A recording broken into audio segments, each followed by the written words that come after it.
On today's podcast, we sit down with songwriter, producer, bass player Greg Richling. Greg was the bassist for the Wallflowers for over 20 years. We had such a great conversation. I've had him as a guest in my class before, and he talked about so many of the wonderful, unique experiences that, only somebody who has made a record, started playing in clubs to promote it, and then, within 3 or 4 months, ended up with the #1 album in the country. What that does to you, how you hold your mental health together on the road, all of those kinds of experiences, and how that's led to an incredible career in music. You're not going to want to miss it. Insiders, are you ready?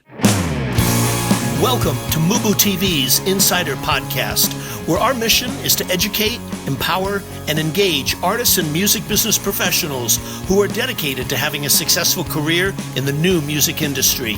Here are your hosts, Rich Ezra and Eric Knight. Welcome back, Insiders, to another episode of the MUBUTV Insider Podcast, where our mission is to educate, empower, and engage your music career. On today's episode, we sat down with Greg Richling, bassist with the Wallflowers for over 20 years. Have you ever wondered what it's like to go from forming a band, making a record, playing clubs, and a few months later having the #1 album in the country? Well, we discussed that, keeping your sanity on the road, developing rituals for yourself for live shows, what he learned working with great producers, doing session work, and much, much more. You won't want to miss it. But first, a word from our sponsor. Hey, Insiders, are you looking to take your music career to the next level? Then you need to know about the Music Business Registry. The Music Business Registry is the leading music industry publisher of the most up-to-date contact information for major and independent record label A&R, music publishers, artist managers, music attorneys, music supervisors, and much, much more. The Music Business Registry is the trusted industry standard and source serving the music business community for over 28 years with the most accurate and up-to-date contact information available. Their titles include the A&R Registry, the Film and Television Music Monthly, the Music Publisher Registry, and the Music Attorney Registry. All of their publications are available in print, PDF, CSV, or online subscription. Visit them now at musicregistry.com and receive a 10% discount by using coupon code MUBUTV10 at checkout. That's musicregistry.com, coupon code MUBUTV10. When you're ready to put your music to work, musicregistry.com. Welcome back, Insiders. Today's featured interview is with musician and record producer Greg Richling. Greg was in the Wallflowers, a very successful band, as you guys recall, in the 90s, who had massive hits, was Jakob Dylan's band. And we had a chance to sit down and have a good conversation with Greg, where he talked a lot about some very, very interesting things. I mean, mainly, what is it like to go from, obscurity when you're putting a band together to selling out arenas all over the country. And we got to talk with him about that experience, what that's like, how you keep your mental health on the road, what are some of the rituals that he had in terms of preparing for shows, different kinds of things that he learned from the great producers that he worked with over the years in terms of the qualities that he embraced in terms of working with talent, and then also working with individual talent himself as a producer. Some of the other things that we got into, which I thought were really interesting, were the different kinds of elements that you see with yourself between being a hired gun and being in a band. Yeah, I thought it was a great interview, and I thought one of the interesting points that he had brought up as well was that he knew that touring wasn't for him. And this is something that a lot of musicians sometimes don't realize until it's too late for them. He realized early on that after that type of touring schedule, that it wasn't for him. And so that's how he transitioned from that into being a producer. So I thought that was very interesting on top of all the other points that you alluded to earlier. And I think this is going to be a great, great interview and insight about life as a musician. And like you said, one of the important issues that we talk about here on MUBUTV is about the mental health and about how to kind of deal with the grind of touring, because it is a grind. Yeah, and you can't really know that. I mean, you can fantasize about it, you can project about it, but until you are actually out there on a 6-month tour, you can't really know what that's like. The great quote that I always remember about that subject was when they asked Mick Jagger a question. This was several years ago about, the secret to touring. And he said something which I'll never forget. He said, the secret to touring is knowing what to do with the other 22 hours of the day. And that's very much in line with what you're talking about, because it encompasses not only your personal health and having a life, but also your mental health and rituals and all of it. And this is a man who's been doing it for 50 years. Absolutely. Absolutely. So with that, insiders, sit back, relax, and enjoy our featured interview with Greg Richling. Greg, thank you so much for joining us. I really appreciate it. My pleasure. I'd like to start at the beginning with you. Do you remember when you knew that music was going to be your career path? I think when I was around 11 years old, I was the guy in the car with a father who always played a lot of great music. And I think around 11, I started to really notice how amazing music is. And, my dad played a lot of Steely Dan and Doobie Brothers and Toto and Little River Band, all of the sort of 70s staples that are still around. I guess you would consider it yacht rock now. Right. But, and then, another real clear memory is being in my friend Josh Craman's father's Scirocco and hearing Sultans of Swing in 79 and just being completely taken with that guitar style and how sort of complimentary the rhythm section was playing. And I got into music pretty much, from those guys. All great music, all great stuff. This is Eric. Greg, thank you so much for joining us. Let me ask you, how did you meet Jakob Dylan and come to be a member of the Wallflowers? So Jakob and I went to high school together. So it's one of those classic, went to school and started doing demos and playing music together even before the band existed. And, he had a little 4-track and he would play guitar and I'd come over and play drums, lay down some bass. And we just kind of, took it from there. We played a lot of music in the car during recess and lunch. And, I remember clearly it was a time that we were getting into things like the Waterboys and the Del Fuegos and the Bodines and the Clash and, a lot of rock and roll and a little bit of, new wave thrown in because it was that era. We kind of hit it off through music and did a lot of demos together. It's funny. I as you said, some of those bands. You said the Waterboys, and that's not a band that a lot of people mention. But yeah. I remember the profound impact that band had on me. I remember him. Mike Scott was the guy who was the leader of that band. Just how I came to know them through an album called "This Is the Sea." Which was, which had Hole of the Moon on it. I remember, I used to make friends when I worked at Arista with all of the different record labels, and they used to send me like these care packages. I would get all the different care packages, and I remember this album came in, and it was from Ireland, and I remember putting it on, and just I was struck by the layering and the brilliance of that guy's work, especially on the Hole of the Moon, where it's a layered song. And his astonishing lyrical ability. I mean, it's so deep and brilliant. And then I got into all of their albums, Pagan Place, and just, it was an extraordinary thing. And it's funny because the guy who signed them, a guy named Nigel Grange, he was the brother of Lucian Grange, who's the chairman of Universal Music. But this guy had extraordinary taste. He had a label called Ensign, and he signed the Waterboys, and he signed World Party, and he signed Sinead O'Connor. I mean, just, those three artists alone, in that short period of time were an amazing group of artists. And so when you mentioned the Waterboys, I just sort of had to throw that in because they were one of my favorite acts of the 80s, above all. Yeah, just absolutely extraordinary.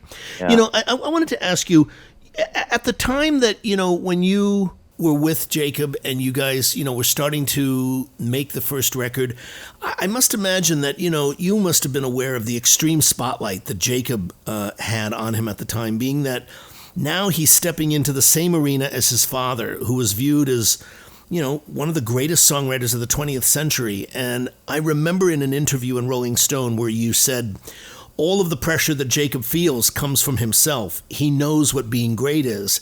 He has his own rating system. And so I guess my question is, how did Jakob cope with that during this particular time? Well, yeah, it's a good question. I think it's safe to say that if you put us, back in time, and we were in our early 20s when all that was going on, I think I would have to sort of acknowledge the fact that, you're a little bit more self-conscious and unsure of yourself, when you're younger. And I think that, we all had concerns. Everybody wants to be liked. Everybody wants to be viewed for their own work and not look through the lens of someone else's career. And that was something that we had to deal with. And I think, when I look back on it, what I find most interesting about it is that it wasn't something that we spent a lot of time talking about, and it wasn't something that we spent a lot of time acknowledging. It was something that we all just kind of knew was there, that we weren't going to escape. And so I hate to use this term, we just kind of manned up and dealt with it, right? Like it kind of built our character really quickly because, we were thrust into a situation where, you had people, interviewing you, or you'd read reviews, and you had to get pretty thick skin quickly because you were getting, I hate to throw names around, but, we got a real scathing review from Jim DeRogatis, early on when Bringing Down the Horse came out, and he really went there and went for the jugular and, put the record down and put the band down. And it's funny because I always look at that moment of sort of, for me, as being like the first time that I'd ever been involved with something that, had like a harsh review attached to it, right? Up until then, I was just a kid playing music in a vacuum. Nobody had been commenting on anything I'd been doing. And, I know I'm rambling here, but it isn't the easiest question to answer. I think, I'm doing my best, but, it's, I think he, he knows his father's, considered the most prominent songwriter in history, and I think he dealt with it really well. But, it wasn't something that you could kind of stare at, right? You just kind of had to say, hey, just like everybody else, that has to kind of be put up against him and how great he is. We're being put through that lens as well. And we're just going to do what we do and collect the fans that we do. And the naysayers don't have to listen, or they can, go about their own business. And I think we just, it was such a big shadow in a lot of ways that the only way you could really deal with it was just to kind of go head on and just say, we do our thing just like anyone else. And if you have a problem with that, that's your problem. Yeah. And I'm just curious, just going back to the earlier questions about Jacob, when you first met him, did you actually know who he was right from the onset, or was that later introduced, or did you figure that out, or did he just come out and say, I'm Bob Dylan's son? I mean, how did that all work? Oh, it's funny because you know how kids are in school. Right. When he came to school, I'm sure somebody tipped everybody off. Somebody said something to me like, hey, that's Bob Dylan's son. And, to be honest with you, when I was an early teen, I wasn't. Right, exactly. I wasn't incredibly familiar with Bob Dylan's music, to be honest. So when I asked him, are you Bob Dylan's son? And I remember asking him that, he would kind of rib me every now and then, be like, remember when you asked me that when we met? And I was like, kind of, oh God, really? Did I say that? Yeah. Yeah, because that's typically all the kids are in the inn and they're like, hey, that's Rob Dylan. So I just wondered how that happened, or was it just very innocently that you just found out, or, Yeah, it was just kind of an innocent thing where somebody mentioned it to me, like, hey, the new kids at school, his dad's a famous songwriter. And, and I'd obviously heard of Bob Dylan when I was 14, 15, but I guess my point was it didn't carry much weight because, in the early 80s, I was more interested in listening to Echo and the Bunnymen and New Order and The Cure than I was, the band Van Morrison or Bob Dylan. So, right. And that, to this day, that era of music is really sort of, my soft spot. And now the first album, the Wallflowers, made on Virgin, wasn't their breakthrough. What do you remember about making that first album? I actually didn't make that first album. I joined during the touring of the first album. So they'd made that record, and I was just sort of finishing up film school. And when they were touring that album, I was working on television shows. I was working for TriStar Television and Grosso Jacobson and Zalman King, and getting into production and post-production a bit. And I went out one night to a club and ran into a friend that said that the Wallflowers had let their bass player go. And if I wanted to try out, I needed to go to Ivy's garage behind the whiskey, the next day. And so I did that, and I was a fan of the record already because they were friends of mine. And, so I showed up at the rehearsal, and I knew about 8 of the 12 songs on the first album by ear, just from being a fan. And, I couldn't believe that my friends had put a record out, you know what I mean? And so I got the gig, and I thought I was joining for a tour, and it ended up being 20 years.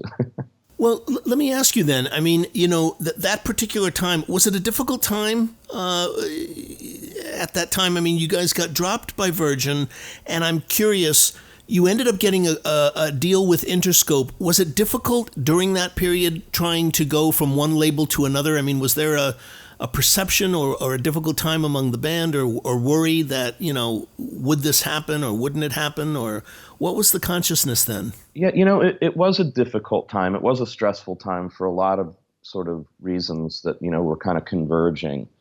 For one, the reason that we got off Virgin was that we knew if we made another record for them with, the new regime, because the band was signed by Jeff Aroff and Jordan Harris. Once they were let go at Virgin, I think our management started to get the feeling like, it's okay to be one in the hole. You could probably recover from that. But if you had 2 records that stiffed in a row, then you might be in a serious problematic situation where you might not get re-signed. So luckily for us, Mark Williams, our A&R guy at Virgin, let us go, and thus became the hunt to find another label. And this was all happening when grunge was popular and straight up rock and roll was not. So we had the issue of, leaving a label and dealing with a record that didn't do well up against a style of music that had become popular, and we played something that was, at the time, just not the flavor of the month. And so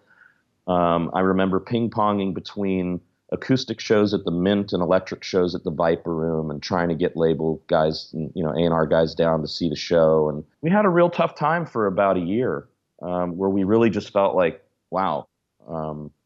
Literally we were rehearsing in my garage at home and couldn't get people down. And, I remember everybody being a little concerned about, whether we were going to be able to turn this thing around or not. And then, as fate would have it, Geffen took a chance on Mr. Jones by the Counting Crows, and subsequently every label that didn't want to show up and sign us for the prior year all came rushing back and offered us a deal. I mean, when I tell you every single label in town was offering us a record deal, I mean, it's true. It was really, really crazy, and it taught me something early on about the sort of herd mentality of the corporate side of music. The Lemming Fest, where everybody's just following the trends and stuff.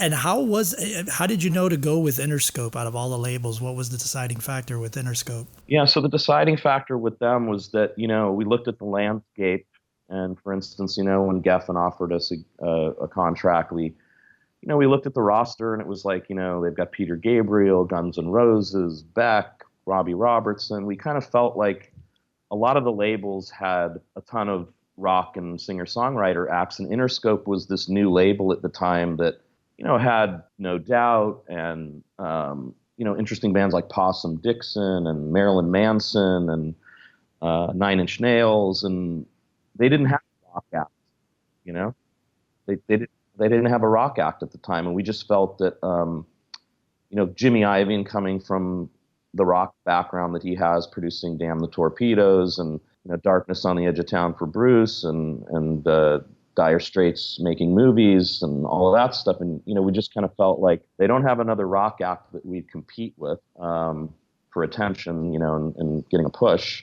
And Jimmy had that sort of illustrious background of working with top rock acts. So, that was sort of, I think, our determination at the time, was sort of, there was an opening there, and it wasn't terribly clogged up with other bands from our genre. Keeping with the Interscope story, the first album you made for Interscope was Bringing Down the Horse. Was there a make or break feeling when when making that second album? Because you had just come off this thing with Virgin, and so I'm sure there was a pressure there, or had to be some kind of pressure. Again, it's kind of funny because when I look back on our career, I think the thing that I might be most proud of is just how sort of level-headed we were about what was going on at the time. We sort of had this always seemed like this sort of unspoken thing where, we knew that certain situations were pressurized, but we also kind of felt confident that, going into the second record, that we had the kind of material that we needed to at least have the best shot we could at not having a repeat of, the first album. And, the band, I love that first record, and I know Jacob's really proud of it, and I think the songs on that record are great. It's like Jacob always used to make the joke, well, I don't know 40,000 people. I thought it did okay. Right. But there was definitely the feeling in the back of our heads of like, this one's got to do a lot better than the first one did. But I just don't know that we were really sophisticated enough, in our lives at that point, in our early 20s to kind of worry about the minutia, right? It was just more like, we've got these songs and we knew that, other people at the label were interested in the, the commercial viability of all that we were doing. But, when you're in that position of having to be the ones that come up with everything, there is a little bit of, we're doing what we love and we're doing the best we can here. And I think we just happen to have a few gems that lined up perfectly. As you guys know, there's so many things that go into the making of and marketing of an album to make it a success, and everything has to fall into place. It's kind of like one thing is off, it doesn't work, right? Right. It's like the planets aligning, everything. That's right. And it really aligned for that. And, I think that mainly it's because T-Bone helped a bunch of young guys make a really cool record, and we had a label that really got behind it. Jimmy and Tom Wally mainly, stood behind us and got the whole company behind the album and got it over. And then one headlight took off and went into the stratosphere at that point, It's funny, Greg, as you're speaking, you mentioned the name T-Bone Burnett, who, is a renowned musician, a touring musician for many years, had worked with Bob Dylan on the Rolling Thunder Review, had worked with a lot of people, had made solo records, was married to Sam Phillips, had worked on her records, but he wasn't the super producer that he became. And, he had done a brilliant job on the Counting Crows record, I thought. And then he ends up, working with you. What was that experience like working with him? I mean, this is also a fellow musician, so he's not just a producer, but he's also a musician as well, making the record in that position with you. What was he like to work with? Yeah, so, again, this is an interesting question because now that I have so much distance on that record, right? Like we're talking, I made that album like 23 years ago. Yeah, right.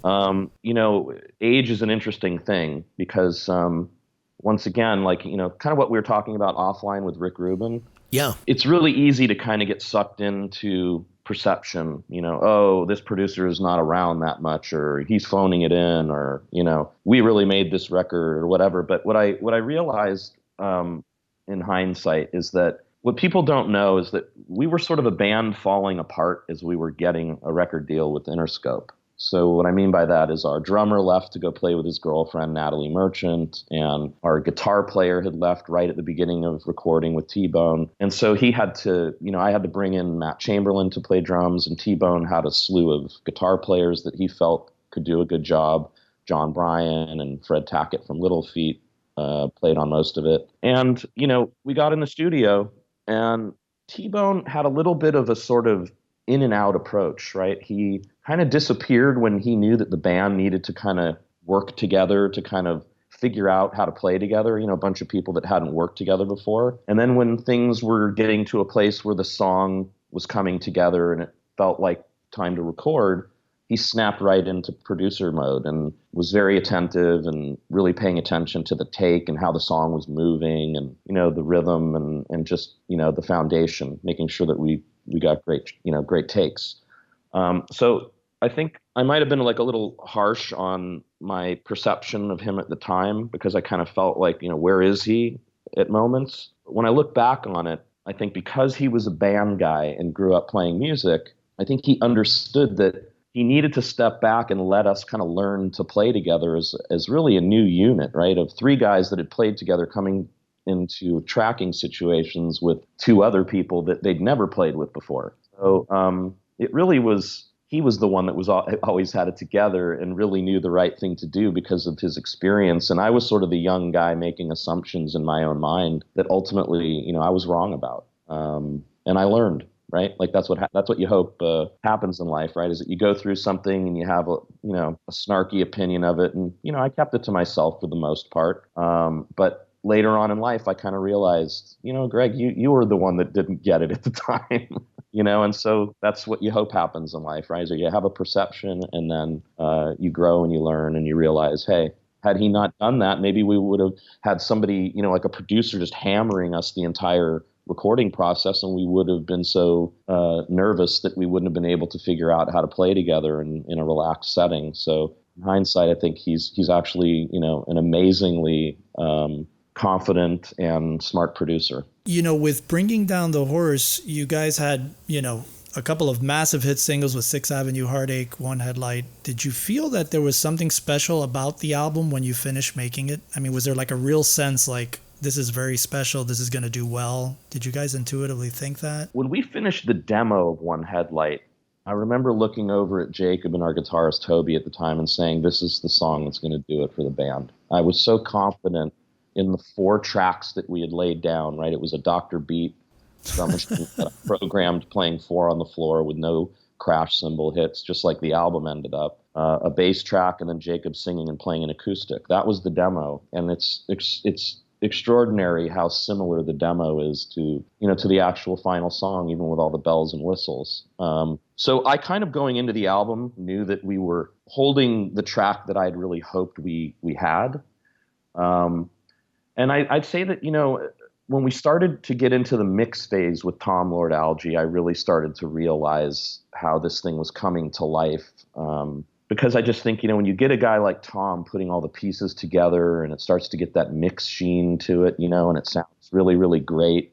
That's really when I started to get excited. I always feel like tracking, once you get the tracking session done, things are what they are, but they tend to sound a little flat. Right. Once you get in there with a guy like Tom who really, really knows, it's incredible. So one day I walked into Record One and he was mixing 6th Avenue Heartache, and T-Bone was there, and he brought Jim Keltner in, and he was sitting at the desk with his shades on, and I was just, my heart jumped in my throat. I was so nervous and like, oh my God, like the best drummer in the world is sitting listening to this track right now, and I was so nervous, but it sounded so terrific. And when the song ended, T-Bone whispered something in Jake's ear, and Jake kind of hit me on the leg, and he was just like, he said, "You and Matt are grooving. It sounds amazing." And it was such validation for me at that point. I was 24. Wow. You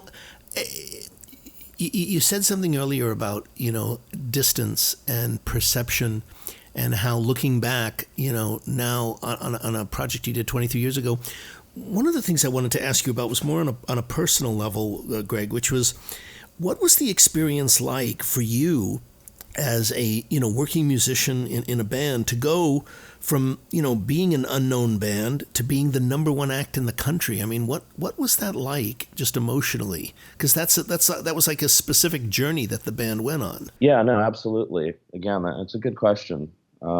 Well, for starters, I never got into this because I had a need to get in front of people and be looked at and be seen. So if I'm to be completely frank about it, I was personally just never 100% comfortable being, the guy on stage and performing, and it wasn't my natural habitat. I didn't kind of, it wasn't like I grew up like a Bruno Mars, where I couldn't wait to start tap dancing on stage and have everybody clore me. And there's nothing wrong with that. He's one of the most amazing performers ever. But, that just wasn't my nature. I got into music, walking to Rhino and buying albums in the early 80s and really getting into the liner notes and who played on this and who made this album and who produced it. And it's kind of funny because at a certain point, once we made that record, it kind of dawned on me afterwards, like, oh my God, I got to go out and support this thing now, And I think that, as the shows got bigger and bigger, it kind of stepped up over a certain amount of time. I just kind of got used to it, Thankfully, it happened, gradually and rather quickly, but it was gradual. It was clubs to larger clubs to theaters to, to bigger places like the Universal Amphitheater. It was definitely something to get used to, right? But at the same time, you've got a job to do, and people have paid to see you, and it's interesting how you just kind of snap into the role and do what you have to do. But it's people ask me all the time, right? Like, what was it like standing in front of 10,000 people at Red Rocks, right? And it's kind of hard to explain if you haven't been one of 5 people staring at 10,000 people, as 10,000 people are staring at 5 people. But it's a really wild feeling. It's you're very alert and the adrenaline's going, and you're very keen on kind of doing what you need to be doing and trying to play great and listen to everybody in the band and do a great job. But it took a little getting used to, because it was sort of the piece in the puzzle that I wasn't necessarily most excited about, and it wasn't why I got into music. So I would say, like, performing and getting out there and being looked at, and that was sort of a byproduct of what I was interested in, right? It was like, oh, that's right, now I got to go out there and sell this thing. I enjoyed it, when you'd look out and see people enjoying the music, and you fed off of that, but it certainly was not the reason that I got into being in a band. Record making process. Yeah. I kind of want to, going with that, and one of the big things that me and Rich have kind of wanted to cover in the show is, about mental health and, issues that musicians face. I mean, I'm a musician as well too, and the whole highs and lows and the ebbs and flows, and kind of the things that you were saying, like, wow, now I got to go out there and support this. And that was kind of something that wasn't really your element 100%. And right. You're talking about snapping into the role. So I'm curious, what are some of the things that you can share with us about touring life in terms of your mental health and, keeping your sanity on the road, as it's obviously not an easy life? Yeah. Well, interestingly, the Wallflowers weren't, it wasn't Motley Crue, if you know what I mean. Right. But I mean, there was a grind to it, I would assume, in the sense, you're having to, Yeah, I mean, I think for me, I've always been pretty clean living, right? I never got into drugs personally. I never went down that road. I never handled my stress that way either.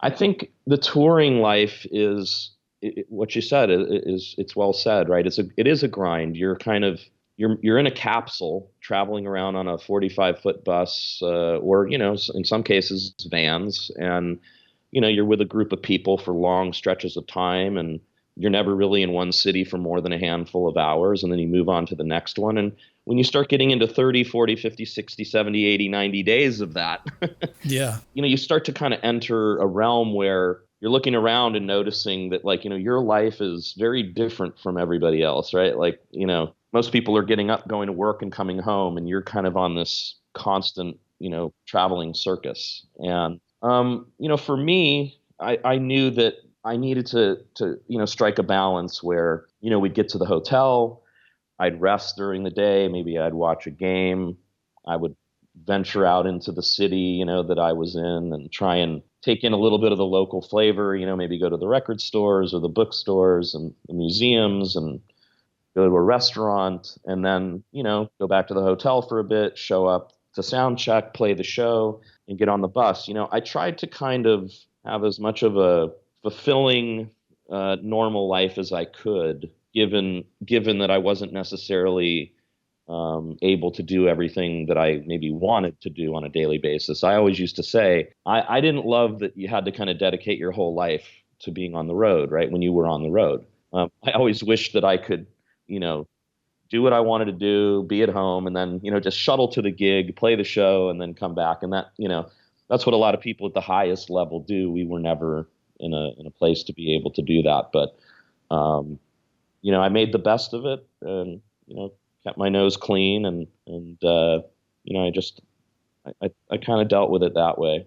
Again, I'm from Los Angeles, so it wasn't like, I was thrown into the entertainment business and didn't know how to handle it, right? I wasn't the kid in the candy store. I grew up here, and I think it's a different thing when you kind of grow up in Hollywood and your parents are in the business, and, I think that we had a good head start in terms of keeping our head on straight. Hey, Insiders, we hope that you've been enjoying our featured interview. Stay tuned, because we've got so much more value coming your way. But before we dive back in, a word from our sponsor. Hey, Rich, you're the founder, CEO, legend of Music Business Registry. Tell us what the Music Business Registry is all about. Well, what it's about, Eric, is it's a company that is designed to provide the most accurate and up-to-date contact information for the music business.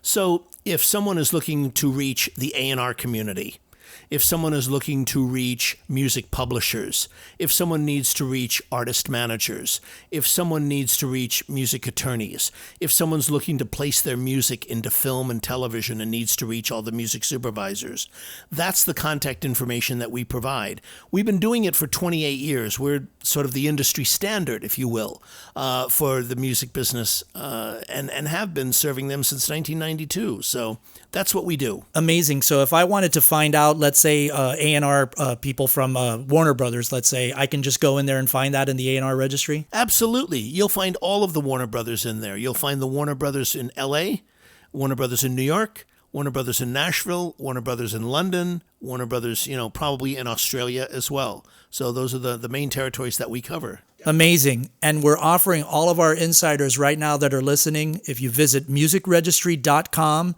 and use coupon code MUBUTV10 at checkout, you'll get a 10% discount off your first order. That's musicregistry.com, coupon code MUBUTV10. Anything else you want to say, Rich? Well, when you're ready to put your music to work, musicregistry.com. I remember an interview once where this question that we're discussing came up with Mick Jagger, who, obviously has many, many, many, many years of experience within this realm. So I was very curious to see what he would say. And he said something that I'll never forget, which I thought was very, very wise. And then he expanded on it. He said, the secret, because they asked him the same question, how you deal with touring all these, after 40 something years. And he said, I'll tell you that the secret to touring, he gave a great line. He said, the secret to touring is knowing what to do with the other 22 hours of the day. That's the secret. And when you were speaking about, the thing of, the ritual of going to the hotel, checking in, looking at the stores, getting a sense of the flavor, walking around, those are the exact things that he said. He said, the worst thing you can do is go to the hotel, lock yourself in. He actually said in the interview, he said, that's how I believe Charlie became a heroin addict. Was because for years, that is all he did. He would check into the hotel, and until they knocked on the door for him to come to the show, he wouldn't come out. And he said that was just, we all learned that is just not something that you can do on the road and be healthy. Not for the extended times that we did tours. It just would not work. So he said, you have to get out. You have to see the city. You have to go to the restaurants. And it's funny because there's a brilliant a brilliant documentary that the Stones put out about a year ago called Hola, which was their tour of South America. They did 9 countries in South America. What makes it most interesting is many countries they had never been to before. Which is interesting. You think the Stones have been everywhere on the planet, but many that they hadn't been to before. And you get to see this whole thing of the rituals and the procedures and things they do in the communities and stuff going out, documented in the film, the local cafes and all of that, and getting a flavor of the country. For that, yeah. I watched some of that the other day. Oh, you did? Okay, yeah, so you know what I'm talking about. I thought it was fascinating rather than just, only the songs. They really covered their time away from the stage, which made the documentary even more interesting to me. That's right, exactly. I think, it's what you're saying is exactly right, and I've witnessed this with even, huge celebrities, right? There are huge celebrities that kind of, they isolate themselves and they live in their own world, and they don't sort of assimilate right into the public domain at all. And then there are celebrities that do that. And the funny thing about it is most people don't believe it's them walking down the street anyway. Right. I've heard stories, I remember one story that Jacob told me. It was one of those, like Bob came out of the elevator and was standing on the corner. And somebody says, God, you look just like Bob Dylan. He was like, yeah, I get told that, Right. Like people don't believe they're standing next to Bruce Springsteen or Bob Dylan. So they're kind of looking like, is this real? Right. Yeah. But I think there's a way to, I really believe that, you set your own reality, right? Like if you want to have a somewhat normal life, I think you just have to demand that of yourself and demand that of other people around you. Yes, you know? absolutely. And that is what it is. It's a choice, and you do have to demand it. You do. I mean, I remember Madonna at the height of her fame talking about that. She said, I haven't come this far in life to hide in a hole. That's right. I do not want to live my life like that. She says, and she said exactly what you did. I've seen other people in my position who do that, and she says it's extremely unhealthy. And for life, it's not the way to live. Yeah, no, it's totally unhealthy. So, so I think, just in a nutshell, I think the way that I handled trying to, maintain some kind of normalcy on the road, because we did tour so much for a big block of time, that, I tried to just live as normal a life as you could and not isolate. Because let's face it, in the 20 years that I was in the band, I can't tell you that I didn't have, times where I didn't handle it well, right? Like, there were tours where I didn't want to go out as much and, hung out in the hotel room. And it was just, that kind of feeling of anxiousness and isolation that led me to kind of get out of it, right? Like I was like, I don't like this. I don't like what I'm doing here. I don't like being in the room all day and then, going to sound check. And it's, alone in your thoughts Yeah. too much sometimes is not a good thing. And especially when you're away from home, I can imagine that's got to be some kind of strain. I mean, you're obviously very young, but still you feel like you're missing things. You're missing your friends. You're missing your family. It's got to, play with your... Yeah, that's mainly what kind of took its toll on me when I was trying to figure out how to handle touring in a healthy way. I was...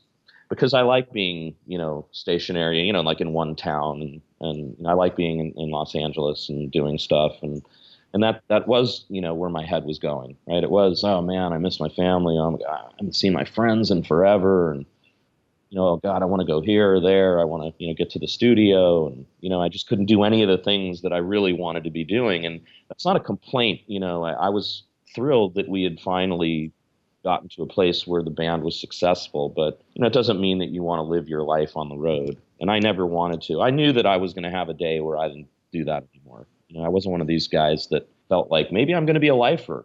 I always knew that it was an expiration date for me on that side of things, and it came 6 years ago. Speaking of that, you just sort of reminded me of something.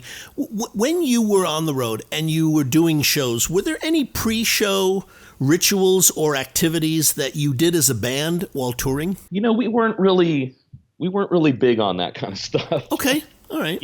We weren't, just a quick huddle before, like, have a great show, guys. We kind of, just the typical huddle before the show. We didn't have too much, too many rituals or anything like that. The Wallflowers manager, Andy Slater, was also the manager of Macy Gray, and he produced her debut album as well as the debut of Fiona Apple, Tidal. Didn't you also tour with Fiona in Europe? I played on Macy Gray's first album. And I played on Fiona's first album, and I did one European Sony road show with Fiona in 1995 before her album came out.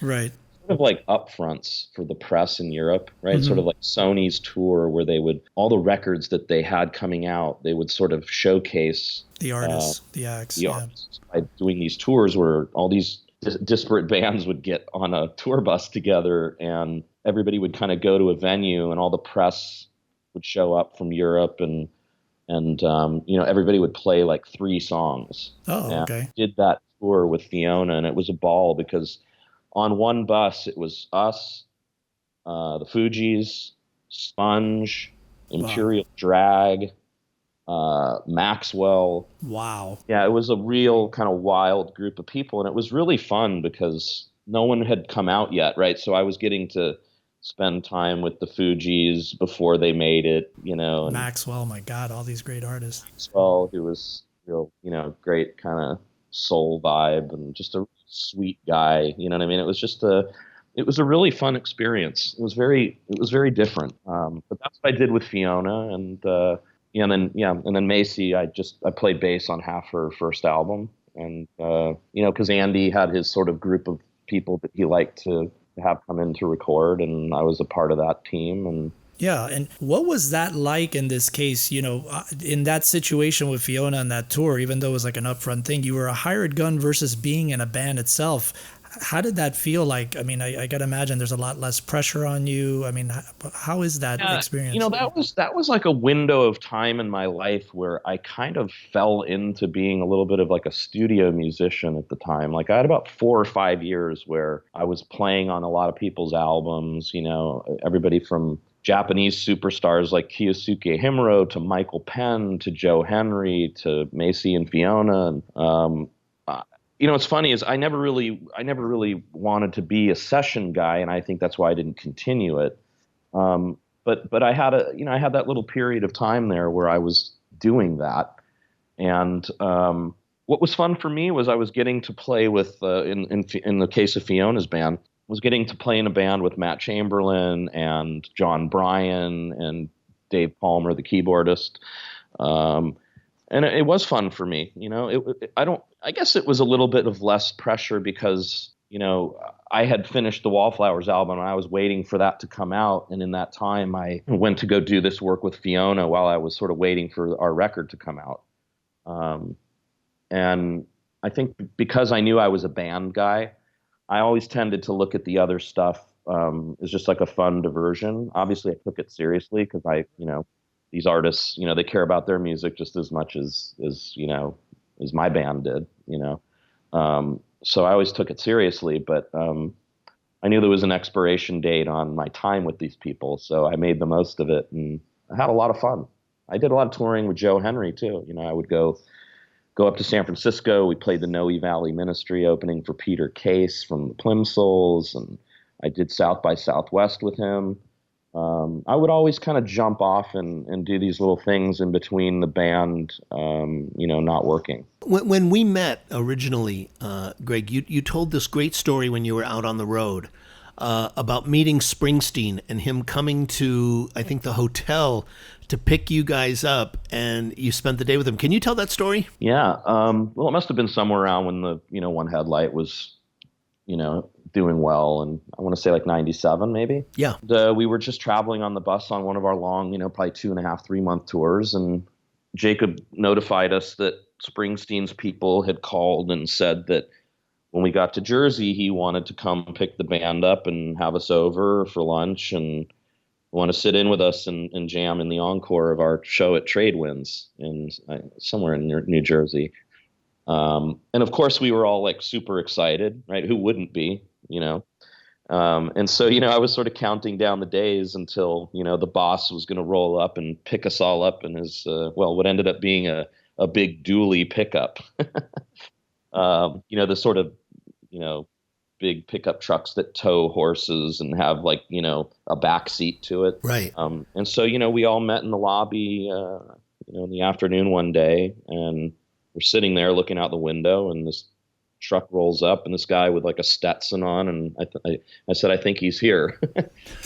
And we all walk out, and my girlfriend at the time, interestingly, was spending like a week on the road with me. So she and I kind of got in the front and sat shotgun with Bruce. She was in the middle between him and myself. Oh my God. And wow. Jacob and the rest of the guys got in the back seat, and it was just amazing. He was just so charming and funny and warm, and he was pointing out a bunch of landmarks as we were driving around, and it's funny because we get to a 4-way stop sign, and everybody in the town they roll their window down and pump their fist, and you'd hear them like, Bruce, and he'd be sitting he had this laugh that was like and he kind of got a kick out of it, whenever he'd pull up and people would just be chanting Bruce, right? Like, right. I got this real hometown hero vibe where they kind of like, once again, right, like a guy who handled fame in a healthy manner, right? Like, didn't isolate himself like we were talking about earlier, and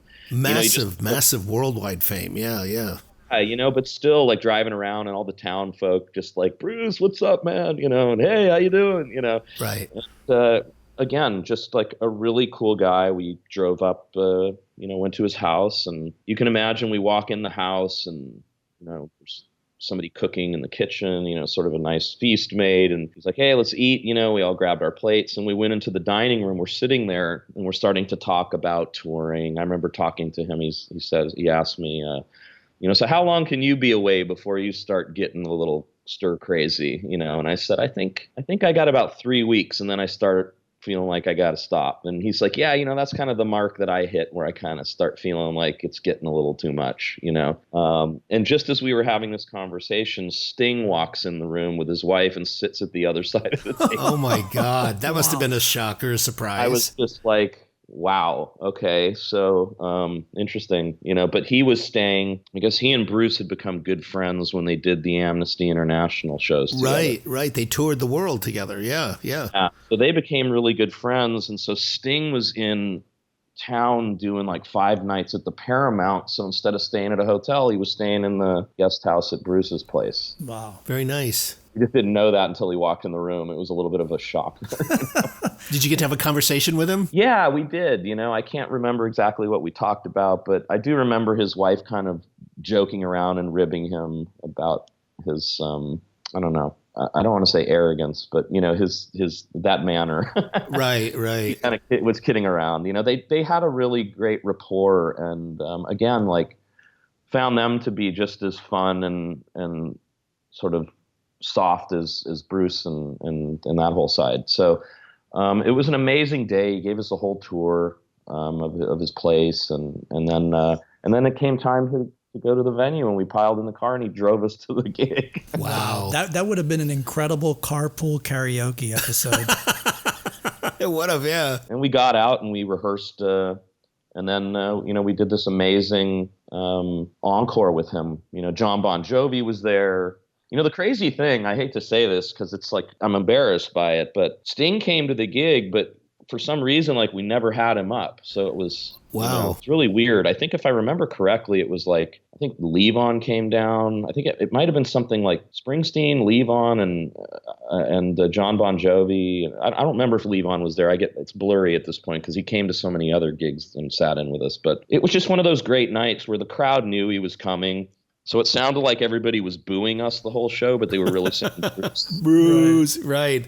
How great. Word had traveled that we were all kind of, together and going to do something. So that was a really fun day, of course, kind of a highlight, right? Yeah, the ones you live for. My God, amazing. You've worked with many great record producers throughout your career, T-Bone Burnett, Brendan O'Brien, Julian Raymond, just to name a few.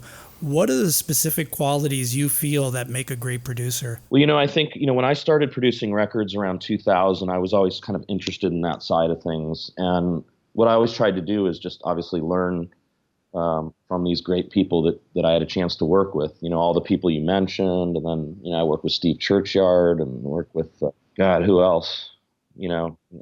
Jay Joyce, just like a ton of great people. I think that, what I learned from a lot of these guys is just what I said earlier about T-Bone, right? Sort of understanding, that the band kind of had to get its bearings in a room and you had to get a take, right? So making people feel comfortable, but really starting off with like ironing out the track in pre-production is what I kind of enjoy most, right? Is like you go over everything, you make sure, hey, is the kick pattern right in the B section? Is that harmony, really something that we need, or do we want to track with the acoustic, or do we want to leave that open? Just all these little things that you pick up on, but really at the end of the day, I think that once you get everything together in pre-production, I think the studio becomes the place that you want to have a just sort of a calm setting to kind of do your thing and capture a moment that everyone's happy with. And all those guys kind of had good record side manner, as I would call it. They knew that you were going for something that was going to live for a long time once you decided on it. And I think the trick is to kind of not look at that ominous kind of, situation, but like just, kind of try and get in a good frame of mind to do something awesome. And, I've learned just so many different things from all of those guys. Some were more technical than others. But at the end of the day, what I really remember is just sort of how they made me feel or how they made the band feel, right? I think that really is sort of, not to get, crazy spiritual here, but I don't remember who said it, so I don't want to quote somebody wrong, but I heard somebody say something not long ago, like people don't remember what you said, but they remember how you remember how they made you feel, right? And I think that's really true in just so many cases, right? I was fortunate enough to work with these people that really understood how to guide something to greatness, and everybody has their own way of doing that. As I'm listening to you, I remember a panel I once did with the best of LA session musicians. It was Jim Keltner, it was Steve Lukather, it was Craig Durkee, it was, I'm trying to think who else was on this. It was like two other people. The Who's Who, Rosemary Butler, all of these great session people. And I asked that question about, about the producer, and they mentioned Quincy Jones. And it was Steve Lukather who said to me, he said, the thing that makes Quincy so great is he makes you feel like you are the most important, wonderful person in the world as a musician. And he says, and it reminded me when you just said it's how people make you feel that becomes the most important. He said, everyone's nodding their head because they'd all done sessions with Quincy. He says, you wanted to give your best. You wanted to do the best guitar work that you could for him. He elevates you. He elevates you. Yeah, he makes you feel so good and so wonderful. And he said that's what always made Quincy sessions so spectacular. And everyone agreed. I mean, it wasn't just Steve's opinion. It was everyone's opinion who had, done sessions with him. You don't want to let him down. Exactly. You don't, because he makes you feel so good. And that's like a mark of a great producer who can bring that out in you, who can engender that in you to where you want to just like give your best because they make you feel so good.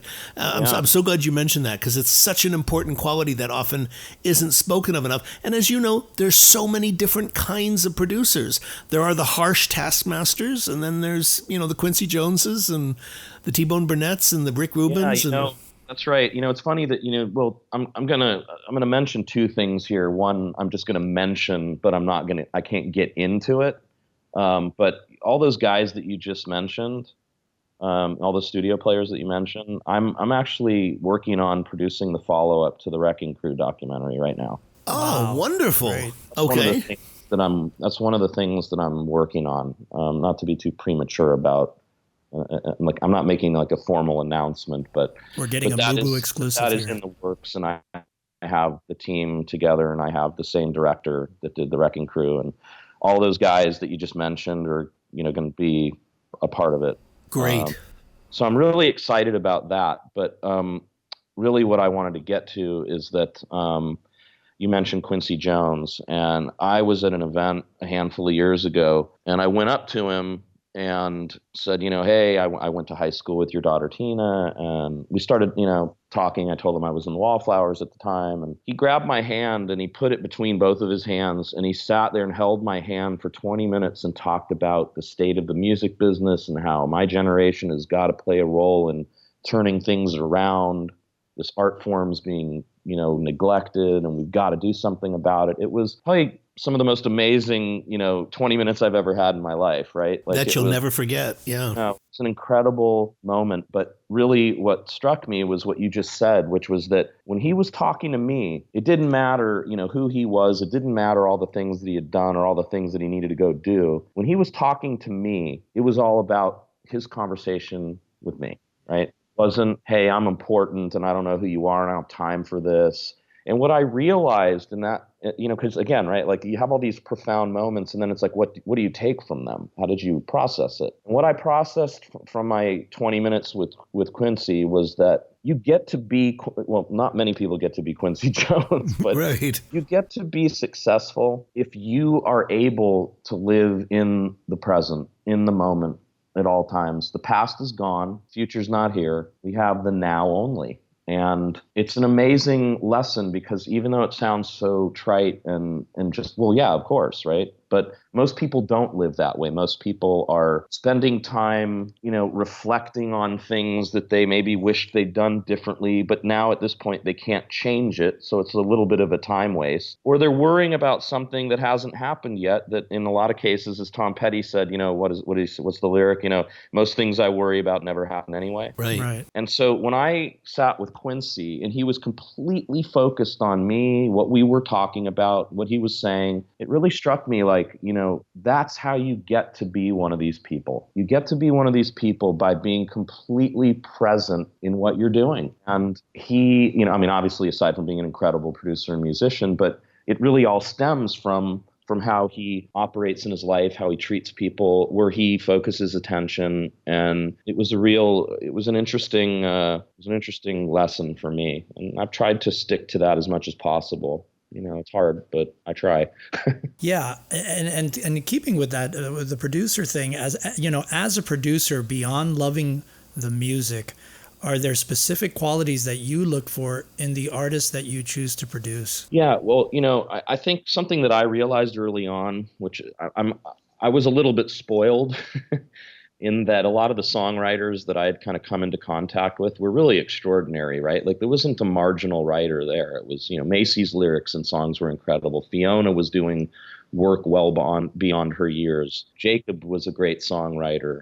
Joe Henry is an incredible songwriter. Michael Penn. I think what happened to me was I became a little bit more discerning of the gigs that I took because I had been kind of surrounded by so many incredible people. And it became very apparent to me quickly, if somebody was sort of on the level of that type of artist or not. And because I was in a band that took up so much of my time, I was always very picky and choosy about what I worked on away from the group. But in terms of what I looked for, when I started producing, it always started with the song for me. It was, is this material that I can relate to?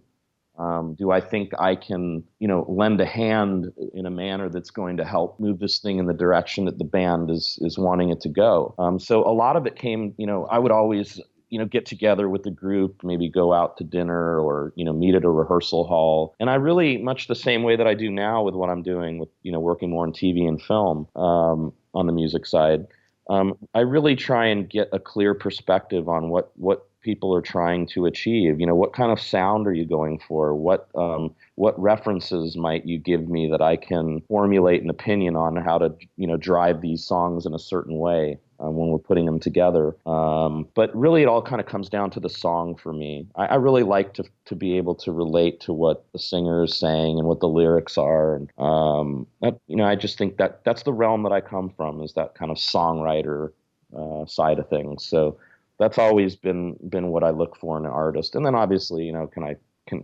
can we tolerate each other? Right. Which is an important factor. Greg, I would add one more thing. Yeah, go ahead. Last thing that I would add to that was I think that because I come from the songwriter side of things, it was always important to me that if you were a band, you played together in the studio. So ensemble playing has always been really important to me. And I never was a producer that layered the cake, so to speak, one by one. I think that incredible things happen when people play music together in real time. There's like an elusive thing that happens and you can't really put your finger on it when people are reacting to each other in the room as going down. And so I never related to the idea of, hey, get the drummer in here first and then get the bass player and he's going to play on top of that and then we're going to add the guitars. I never understood why people would go about being a band all the time when they would be playing shows and in rehearsing. And I never understood the mentality of the one time that they're going to capture what they do forever on record, that they would then start playing separately. Piecemeal it together. Yeah. Yeah. I just, so that was always, by the way, something that I looked for. And the reason that I put that in the category of you asking me what I look for in a band is that I've had meetings with bands that, didn't hire me because they got scared of that. Yeah. Which is crazy. Yeah. Yeah. Young bands that, used a lot of, overused Pro Tools and, kind of just pieced everything together. So when they would meet with me and I would say, oh, no, we're going to do this like you're going to play in a room. Yeah. And with all the producers you work with, I mean, just like Brendan O'Brien, for instance, which is one of my favorite producers with everything he did with Stone Temple, you guys, I mean, Pearl Jam. I mean, he's one of those guys that wanted those performances captured all together in the room. So yeah, I definitely agree with you there, that there's something magical about that. I mean, U2, another perfect example of everybody playing in the room and just capturing those great performances that they did. That's right. Yeah, it was important to Brendan, and we did that with T-Bone, and we did that with Julian. We always tracked as a band. People ask me all the time, did you guys track as a band? We always tracked live as a band. So that's important to me, and as it's important to those guys. And I think if you're a hip hop thing or a techno kind of synthy pop band or something, there's room for the layered cake approach. But I think when you're a band, when you're a rock group rolling in, you should be playing together. Even with hip hop, though, when I see the touring bands coming out and they have their live touring bands behind them with a live drummer, I think that's so much cooler than the other thing that you figure. That would be, to me, more fantastic, watching these hip hop guys coming in with these amazing musicians and cut it like live all together in there. Because live, when you see that setup, it sounds so much cooler, so much more vibrant. And yeah, no, I agree with you. I think that's why when I was younger and I was getting into like early hip hop, albums like Tribe Called Quest. Yeah, I was just going to say Tribe Called Quest. Yeah, the Low End Theory, where they had like Ron Carter playing upright bass on the track. Exactly. So it just adds such a cool human touch, a cool human element to it where and they're such amazing musicians in their own right. So when you hear their takes on them, it just incredible to me. So yeah, I love when I see the hip hop guys coming out with a live band behind them, because it's much better. I totally agree. It's like you've got some fingerprints on the thing,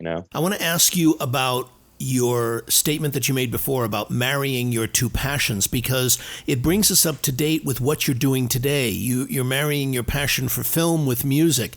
Can you talk about the work that you're doing today in that world? Yeah. So basically, like what I said earlier is, when I grew up, I kind of had these two passions. My mother was in the TV business, and I knew a lot of people in the film business, and I was always a fan of great cinema, but I always had a passion for music. And so there was always this kind of duality playing out. And so I went to school. When I went to college, I went to film school, but I had a band in college the whole time, right? So I was always doing both, making my own films and playing clubs at night. But it wasn't until about 3 years ago that I melded the two worlds together for the first time, which I'm really, really enjoying.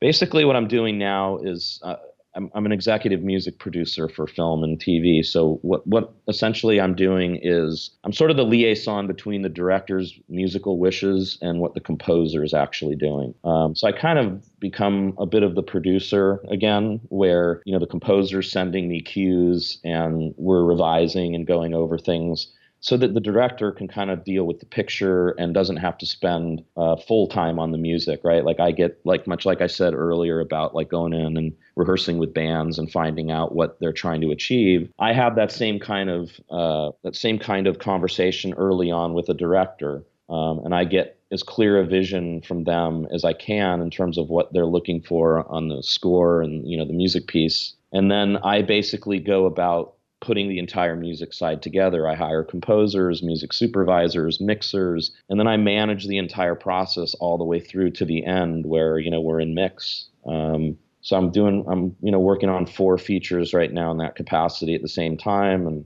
we're very busy, and it's just been a great experience because it's my way of sort of being able to be involved without having to stay in the studio 12 to 14 hours a day working on one thing. I'm able to oversee, multiple projects at once and kind of lend my ear and expertise without having to kind of just live that one project like I did for so many years. Like I kind of make the joke, a friend of mine said the other day, you've earned the right at this point. You've spent, countless hours in the studio, so many 12 to 15 hour days in the studio for so many years that I, as my son got older and I wanted to be around more, I kind of entered this sort of slightly different realm where it's I'm on the executive side, but I still have like the creative input. And, I'm not hanging over the shoulder of the composer all day, but when it's time to kind of dig in and review scenes, they have an ally there to kind of help them move through the paces more efficiently, which there isn't an executive music producer. A lot of times you have a composer, working alone in a room, sending files to a director, waiting for their response, and there's not a lot of momentum. And so, a lot of times we get people coming back to us going, "Oh man, I wish you were on this project. It's stalled out, or it's just not the workflow isn't there." So I've really, really been enjoying this sort of, hybridized version of everything that I kind of did before, I got to this point. And it's all kind of coming together now, and I'm really digging it. On a related note, are there any films or books or videos that you can recommend that, upcoming artists or songwriters you feel would really benefit from reading or viewing? Yeah. Let me think about that for a minute. I'm one of those guys that kind of devours everything in terms of like music documentaries. Like I loved the Tom Dowd documentary. Oh yeah. I own that on DVD. Yeah.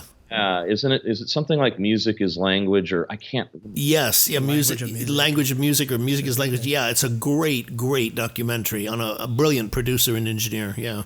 I really was profoundly affected by that. I'll never forget that scene with Ray Charles where he's talking about music and he says, what does it sound like? What does it sound like? That's all that matters, right? Mm-hmm. Yeah. And it's kind of referring to what I said earlier, right? Which is, again, like it doesn't really matter how something gets done as long as when you turn it on, it moves you, right? So once again, like I don't really care if Rick Rubin plays an instrument. I don't really care if Rick Rubin knows how to work a board. I don't care if Brendan does or doesn't. All I care about is that whatever they're doing at the end of the day is something that I want to continue to listen to or not, right? And I think I don't really concern myself too much with that, right? At the end of the day, it's like people go to people for a reason. And if they're getting the results they want and they're in the right place as an artist working with that person and they dig what's happening, that's really all that matters. So that was like a key component that I took away from that documentary, right? Again, sort of like a growing up, if you will, right? Like it sort of mirrors that mentality that kids have, right? And you'll get this right away. Like, when you were growing up and somebody would say a drummer was good or not if he could shred, right? Right. Like, oh my God, Neil Peart's amazing, right? And yes, he is. But not for those reasons. Yeah, but laying down 2 and 4 with a great pocket for 5 minutes is probably just as difficult and just as difficult to do it well. I think that, the Language of Music or, the Tom Dowd documentary is an incredible thing for musicians and even songwriters and people interested in the music process to check out. You're recommending Shangri-La by Rick Rubin, which I'm sure coming from you is, I'm sure it's amazing. Oh, it's a brilliant one. Yeah. But I've read so many books about record producers and musicians through the years. I mean, I've never not reading something about someone else's career. I'm more into, biographies and such than I am, some kind of piece of fiction or something. Yeah. Any of those that you could recommend, those biographies? Yeah. I loved the Tony Visconti book. I loved the Phil Ramone book. I love that book called Miles that came out many, many years ago. That's about 700 pages. I love that Miles Davis book. I love the Charles Mingus book that he put out many years ago. Again, I'm slipping on some of the titles. No, it's okay. We're gonna put them all in the show notes for everybody. Yeah. God, who else? I loved the Jeff Emmerich book. Was it Here Today? I can't again. Tomorrow Everywhere. I can't remember the name of the book. And then, God, who else? Who else is a great record producer that has Quincy Jones. That documentary was great. Oh, the recent Netflix one that his daughter did. His daughter did, yeah. Yeah, that was a great doc that Rashida made. And, and The Wrecking Crew, the one that Denny did that, is incredible. I've pretty much read every book there is on every record producer. I loved the Ken, what's his name? The producer that worked with Bowie and Lou Reed on Transformer. His last name is slipping my mind right now. It's Ken. Oh, Ken Scott. Yeah. Ken Scott. Yeah, his book is great. So that's kind of the realm that I play around in when I'm reading and so forth. Yeah. Okay, Greg, how do people reach you if they're interested in working with you? Well, I'm on LinkedIn and I'm on Instagram. People can just kind of hit me up on the usual social spots there. Okay. Do you have a website or anything that you can share? Or? I used to have a website, but I don't anymore. Okay. I'm mainly an Instagram guy now. We'll post that all in the show notes. So yeah. Yeah, things have kind of faded away for me on Facebook, and I've just gotten too busy to kind of be a part of those long threads, if you know what I mean. Yeah. I just don't have the time for it. So I like that Instagram is a little bit more, instant, if you will. Right. Yeah. No pun intended. Yeah, exactly. Greg, what advice do you have for those that really want to develop a career as an artist or as a producer or musician in the business today? I think, something, Rich, because I've spoken in your music business class many times now. I kind of have a little equation that I would refer to, if you remember, when I would tell students, like the pathway to success. For me, it's I joke around, but it's like was it P to the fourth power NE or NA actually, right? P4NA, which is you got to have the passion for something to really want to delve into it, right? So you got to practice and get really, really great at it, and then you have to have the patience because nothing ever happens on the timeline we want it to.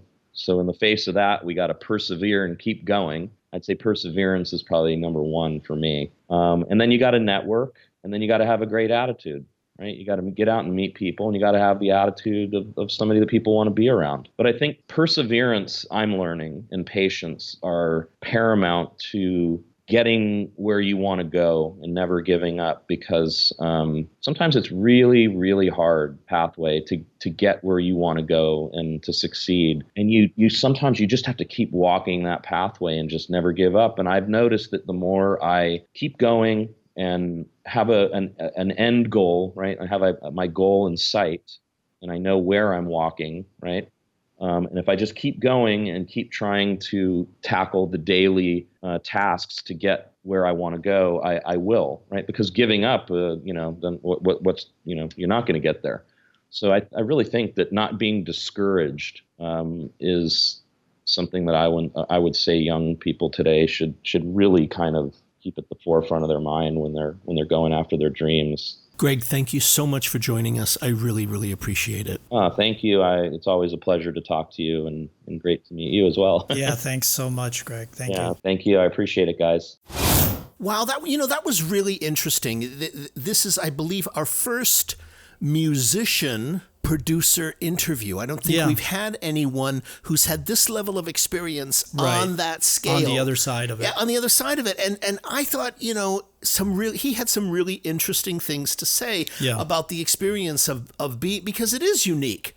It is unique, when you're in a band, you're one of, a few members, and, like the way he talked at the beginning of the interview, going from, total obscurity to being the number one in the country, and that build, Right, and that gradual, which he said it didn't happen, fast. It was a gradual climb.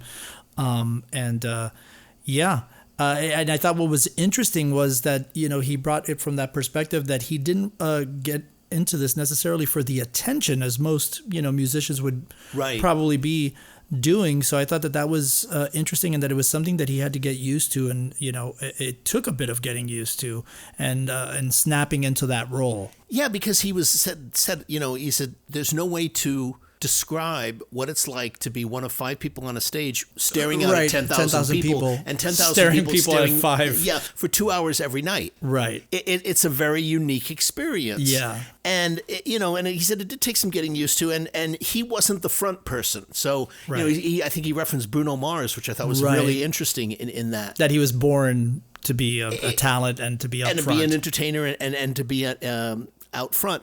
And I also thought the whole thing about, the mental health. Yeah. Which is a big thing. Tied in with him when he talked about touring and, what that's like and how you adjust to being on the road, striking that balance. And I thought the other point with, what qualities make for a great producer was really great. And, how much he learned from the people he worked for. And I love the term that he said, the record side manner. Yes. Which I thought was really interesting. Yes. It's an interesting question because I've heard other people talk about this. Steve Lukather, I had on a panel once for session musicians. And I asked him the same question. I said, what are the qualities that make a great producer? And he said, well, I'll tell you. He said, Quincy Jones is a great producer. And he says, and I'll tell you why. It's nothing to do with the technical aspects. He has his engineers and all that.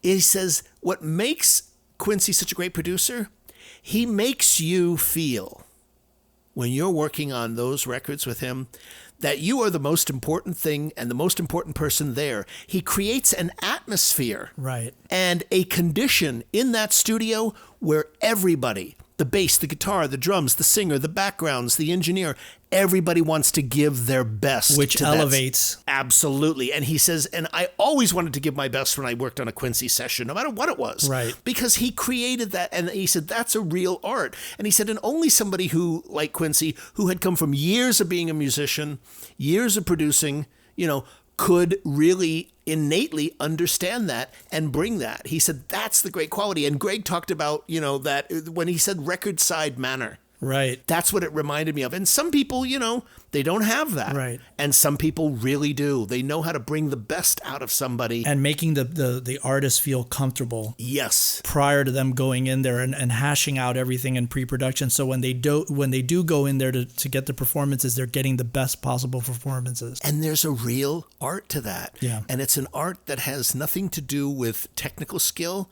or your ability to people skills. It's people skills. Yeah. And as we know, some people are better at people skills than others. But you're right, because it's a very people don't realize if you're not an artist, sometimes people don't realize how delicate people are nervous, people are on edge, especially when you're getting ready to hit record. I mean, everybody, there's the nervous energy and everybody doesn't want to screw up for the other person. Everybody is trying to, so I think in creating that environment where you're getting everybody on the same page, like he said, I like to go out to dinner prior and kind of get to know them. And so by the time you go into record, it's much more comfortable and it makes it much better to get a great performance. And it's much easier in terms.